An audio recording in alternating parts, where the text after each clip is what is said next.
Hello, welcome back. It is week 198 on Out on That Line podcast. I'm Jeff with my co-host Alex. As always, Alex, how we doing this week? It got dark at 5 o'clock today, so Yeah, that's how I'm doing. Sure did. Well, I guess 6 o'clock for me, but it is unbelievable the world of darkness that you enter in the Northeast in this great country. Yeah, and it especially 5 o'clock. Especially up where you're at, because you're kind of middle of nowhere up there, buddy. I'm in north central Maine these days. Yeah. It is the 100-mile wilderness. It's like that's turtles all the way down up there, buddy. Hey, you absolutely know it, Sturgill. It's the wildest thing ever. I've lived in New York City and I've lived in the middle of fucking nowhere. The two extremes. It is very tough. But we're going to talk about this week the newest, the latest and greatest album. Well, maybe greatest. We'll find out. The newest album from The Last Dinner Party. And the album is called From the Pyre. So we had done the Prelude to Ecstasy album last year. So I noticed it came out 2024. I don't know if we waited a while to do it, but I think it was last year that we did that one. Feels more recent. The beginning of this year. Yeah, I think it was the beginning of this year, wasn't it? Okay. I was going to say, it was like, I feel like it felt pretty recent that we had done that one. And I remember distinctly not expecting to like that album at all and liking it quite a bit.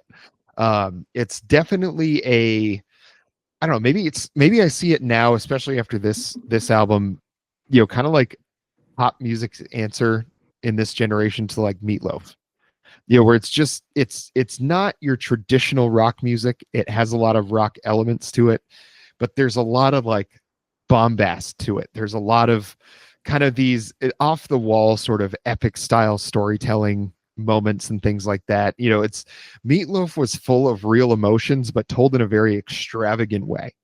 And in some places on this newest album, especially, I remember getting that feeling in certain moments.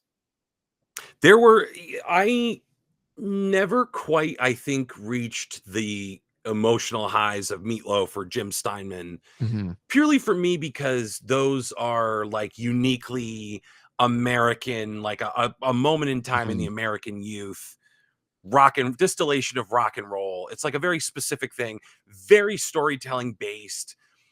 Lyrics aren't quite as inscrutable as maybe some of the lyrics on this album are, or from The Last Dinner Party in general, where it's not like completely abstract and unknowable, but it's also not as like narratively structured as something like Meatloaf is, or the music of Jim Steinman usually is, which is neither good nor bad. Just like I think I see where you're getting it, because I got it from a completely different act, which for me, they sound the most like Susie and the Banshees. I get a lot of post-punk, they never quite dip into new wave. Like you hear little moments where you're like, oh, sounds like they wanted to be Talking Heads there for a minute. So it did sound to me, there was a few times where it was a very like syncopated drum beat, where it definitely started leaning that way. So I can see where you're saying that. Well, and there were some of those like Susie and the Banshees, David Byrne kind of like dong, dong, dong, like those like quick chord modulations, which does and doesn't work out all the time for The Last Dinner Party, and we'll get into that. But I think what I've kind of realized why I enjoy this music so much, why I liked Prelude to Ecstasy, and why I like From the Pyre, and what they've got going on is it's the sweet spot between not trying to ape new wave or post-punk, but fitting comfortably into that sound and making me like you for the same reason that I like Susie and the Banshees, Elvis Costello, Talking Heads, Squeeze. They never quite go like too far off the wall or dabble into like synth experimentation. They're more interested in the acoustic elements of piano and guitar and stuff like that. It's a little more theatrical, it's a little more orchestral, as opposed to like these electronic elements that new wave adds, but it's got that flavor and it's giving me something like just a little different and something modern. So it fits right in the pocket of being identifiably this sound, whether they intend to or not. It's, for me, being in this pocket and doing something just a little different. Yeah. I think where I find they fit in well for me is kind of between, so you have your indie rock, like your always and bands like that, where it's the very upbeat, and it just has that certain sound to it. It's very shiny kind of sounding music almost. And then you have bands like, like Big Thief, where it gets like very indie, and that's, I haven't really enjoyed when you get to, or like Black Country New Road, that kind of thing. It's just goes a little too far into, just being, I don't want to say artistic like it's a bad thing, but it's just very much a vision that I'm not seeing when I listen to that kind of music. This fits like right in the middle of those things for me. They have moments like, where's the this is the Killer speaking. They have moments where like the chorus of that is every bit of that like shiny indie pop, indie rock, whatever you want to call it. The chorus of that is every bit of that. But they also have these moments where it sounds, kind of heavy, like it does on Count the Ways at the beginning. And then that turns into a very kind of like shiny indie pop song. But it just seems like they get a little deeper into kind of the grit of rock and roll more than a band like Always does. And they fit in like a really nice pocket for me, because they give me enough of that grit and enough of that like rock and roll feel that it doesn't completely feel like just some kind of indie pop rock music. Yeah, and I think with this album especially, they've kind of pushed the rock sound farther forward, which I really appreciate and I think work. Mm-hmm. I know I've read some other stuff where people are like, it's a little too polished compared to what Prelude to Ecstasy was.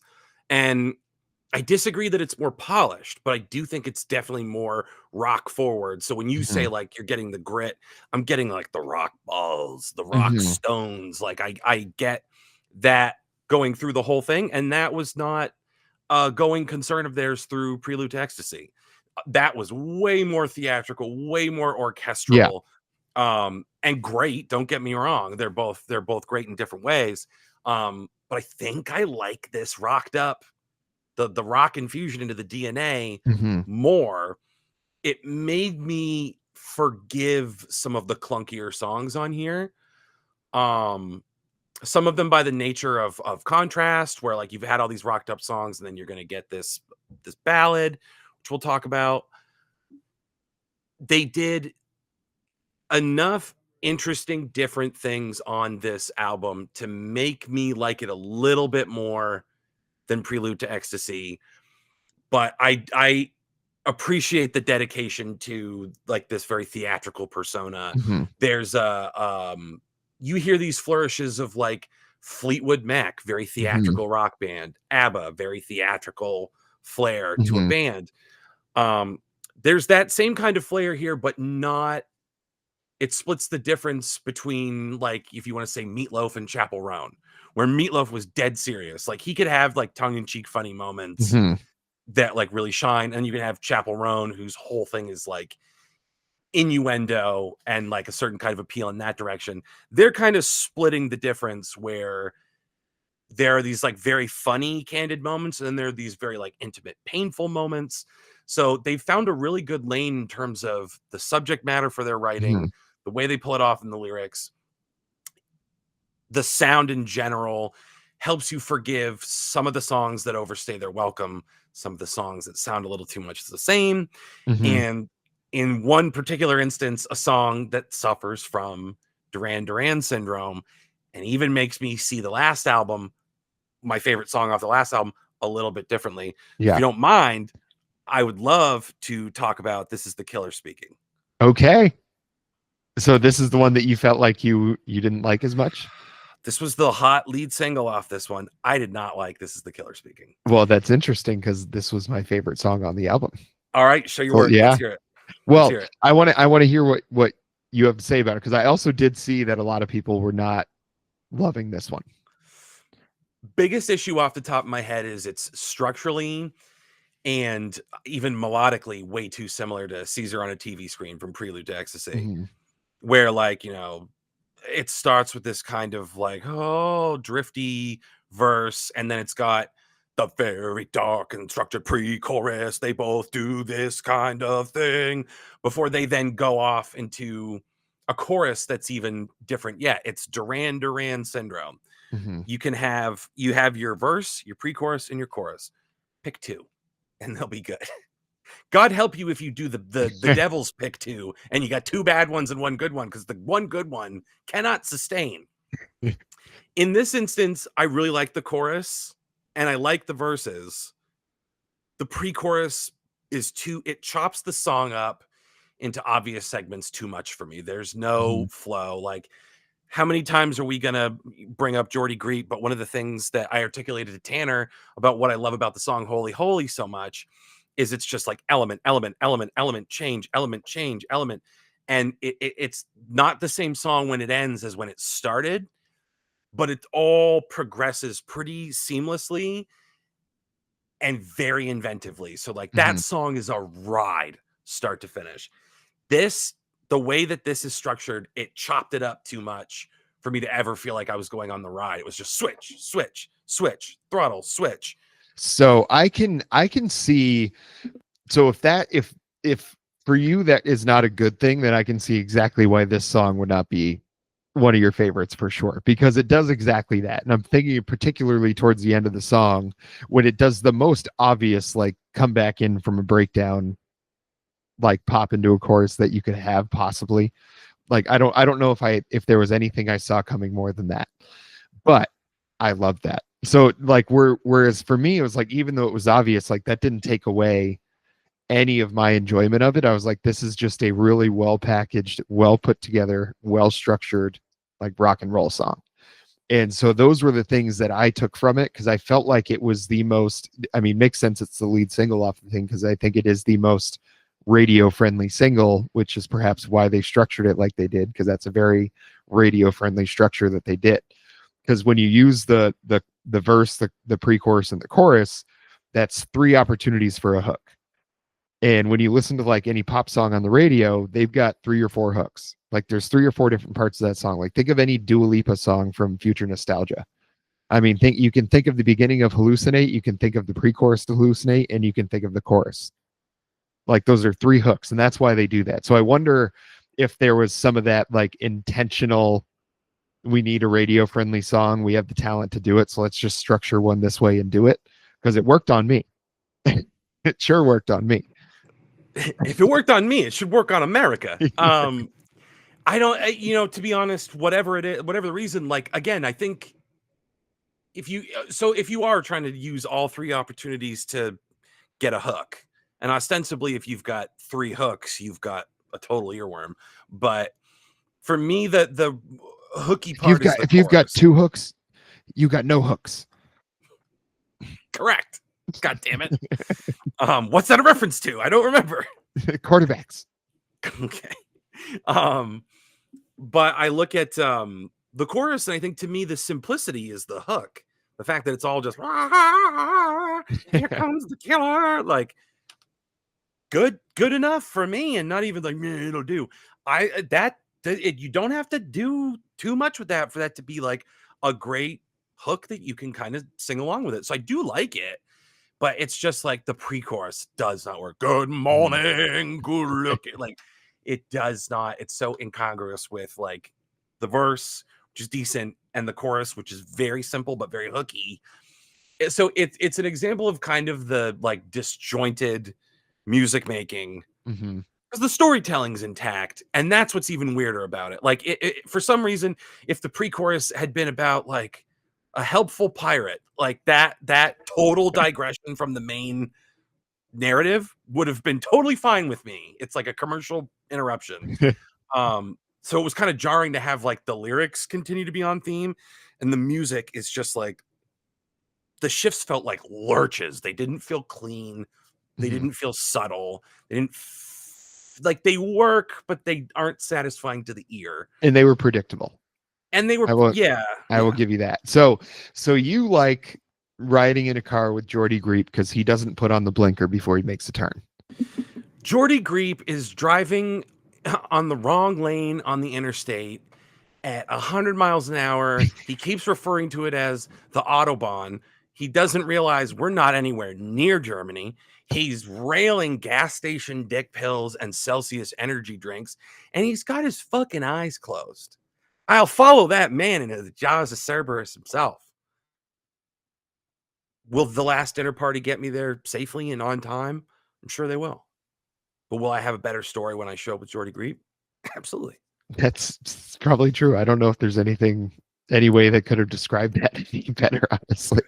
He's such a wee lad. I saw him in person. He's a small guy. I really love it. I could put him in That's funny. It's funny how artists do that, Crazy. Yeah. Crazy. There's always extremes. There's no regular size artists. They're either your size or they're like Elijah Wood. God bless him. Short king. Yeah.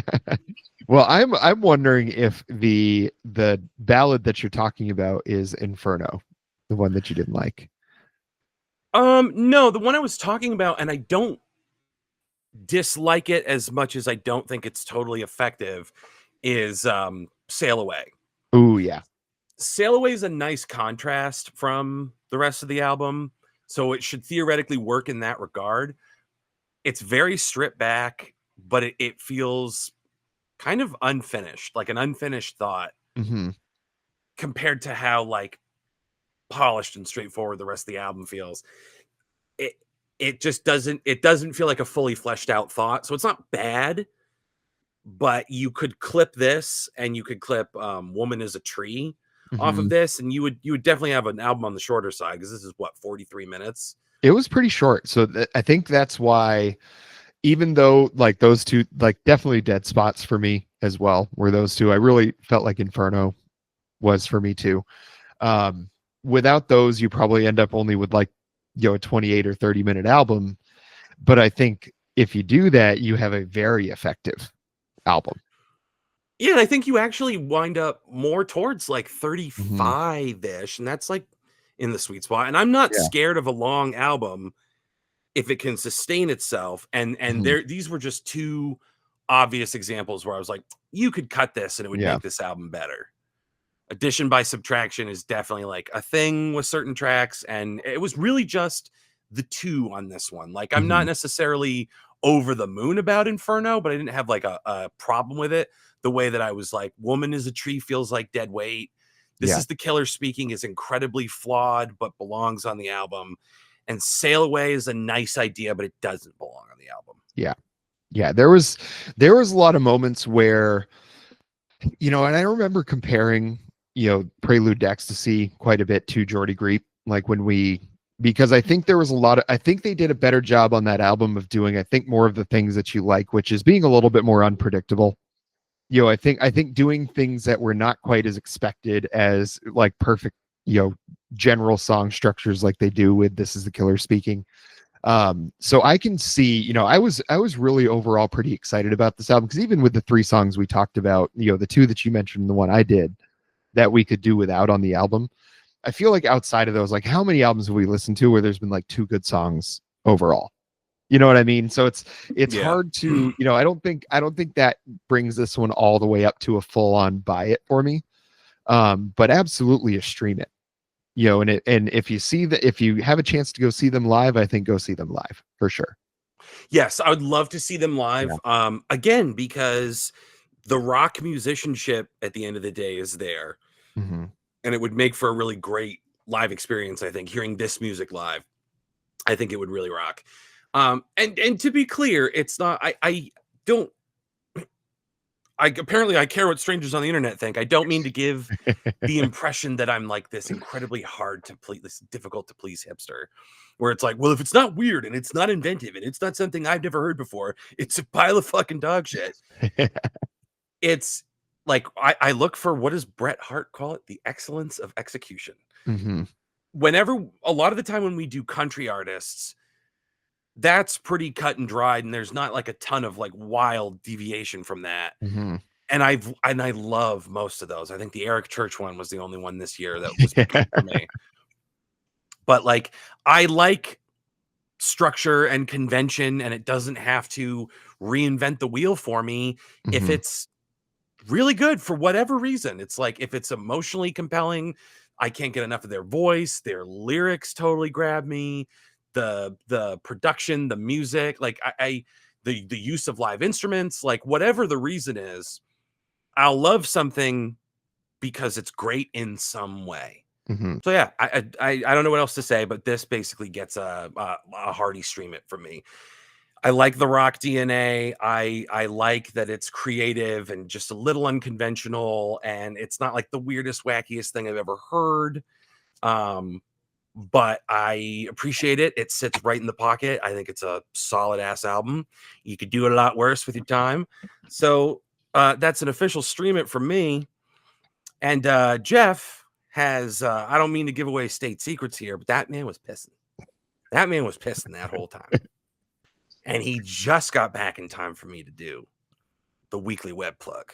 So Jeff, before I go into my fugue state, do you have anything you want to say to the people in your own words? I did, apologize for my absence. I'm sure everybody was enthralled with what was going on while I was gone. But the Last Dinner Party was it was a pretty good album. I would say definitely stream it, definitely see them live. Not sure it's cracking the end of the year list, which is that one's also coming up. We got a big end of the year show, which is also going to coincide with our 200th episode of this program. So we encourage everybody to tune in for that. And also they can check out another place and find some older stuff. Alex. Gang, what are we all about here, if nothing else than precedent? Setting a precedent, upholding precedent. In precedent, there is tradition. There is excellence. There is a high water mark. And for us, that is inevitably the end of the year awards show, the best and worst of insert year here. We're doing it again. But this time, it falls on the vaunted 200th episode of Out on That Line. Can you believe it? Now, for those of you keeping statistics at home, yes, we've done more than 200 episodes technically, but fuck off. Don't point that out. Only the ones that I put track something or other in front of are canon. Okay? In terms of the main timeline, in terms of what we consider canon, in terms of what we consider legal precedent. So we are looking at precedent, and precedent says, shut the fuck up and subscribe to the channel. Shut your dirty mouth and click the bell so that you never miss out on a video from us, okay? Hit the thumbs up, and for God's sake, would you quit your yapping? The only place we want you to talk is in the comments, okay? Set a precedent that you leave a comment on every video. I do not care if it is off topic. You can talk about salamanders. You can talk about car insurance. I do not care as long as you say something so that we know we're not just plying our trade into the void, okay? Make us feel appreciated. Make us feel loved. Set a precedent with us, a precedent of honesty and integrity, and sometimes an episode every week, but sometimes not. Because we have set the precedent that we are going to do whatever the fuck we want, and you will be able to watch that all at youtube.com/C/Out on That Line. That was unprecedented. Till next time.